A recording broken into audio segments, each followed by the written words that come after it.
Mashinada ketayotganda ham odam laboga qarab ketadi, yo orqaga qarab yuradimi?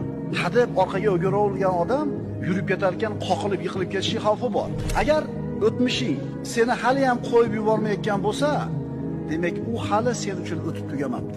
O'tmishni doim eslab o'zing bilan birga olib yurishlik sen uchun og'ir yuk hisoblanadi. Ya'ni ikkala qo'ling ham o'sha bilan band. Endi bugungi kun uchun o'tmishni tashlasang, yuking yengil bo'ladi va ikkala qo'ling kelajak uchun, bugungi kun uchun bo'shaydi.